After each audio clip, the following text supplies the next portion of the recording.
आइए सुनते हैं मेघालय की लोक कथाओं में से एक कथा, ये खोई हुई लिपि।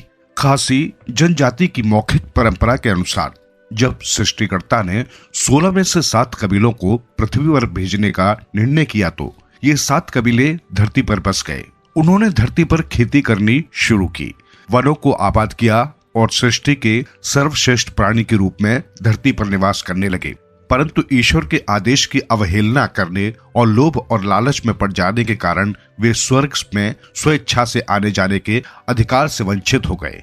उन्हें ईश्वर की अनुकंपा मिलनी बंद हो गई और वे अपने 9 अन्य कबीले भाइयों से अलग पृथ्वी पर ही निवास करने लगे।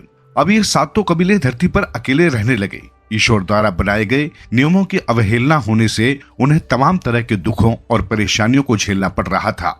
स्वर्णिम सीढ़ी के कट जाने से प्रतीकात्मक रूप से मनुष्य को स्वर्णिम जीवन का अंत हो चुका था।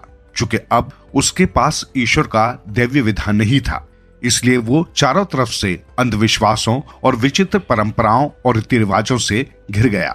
संकट के समय में कुछ बुद्धिमान लोगों ने मनुष्य की एक सभा बुलाई। इस सभा में विभिन्न पक्षों द्वारा अपने विचार रखे गए।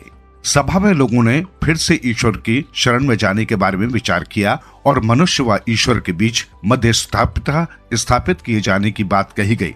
लगातार प्रार्थनाएं एवं विनती से सर्वशक्तिमान ईश्वर को उन पर दया आ गई और उन्होंने मनुष्यों से कहा कि वे अपने एक दूत को ऊंचे पर्वत शिखर पर भेजें।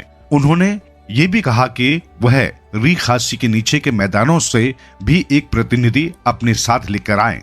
सृष्टिकर्ता के कहे अनुसार मनुष्यों के दूत निचली भूमि के एक प्रतिनिधि के साथ पर्वत शिखर पर गए, जहां उन्हें 3 दिनों तक धार्मिक और नैतिक उपदेश दिए गए।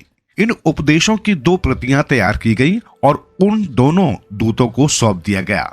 दोनों दूतों ने विदा ली और वापसी की यात्रा पर चल पड़े। परंतु यात्रा इतनी आसान न थी। रास्ते में एक बहुत बड़ी नदी थी जो इस समय बाढ़ के पानी से पूरे वेग से उफन रही थी। दोनों दूत इस नदी के किनारे खड़े होकर सोचने लगे कि कैसे पार किया जाए।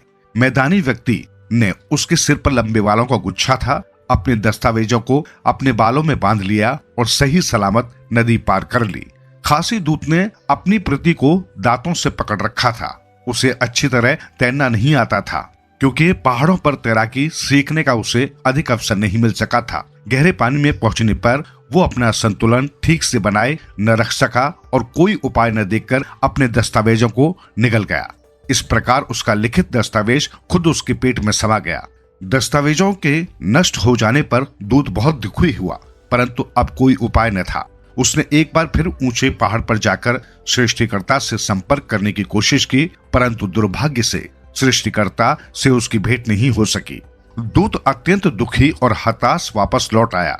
गांव में वापस पहुंचकर दूत ने अपनी आप बीती लोगों से कह सुनाई।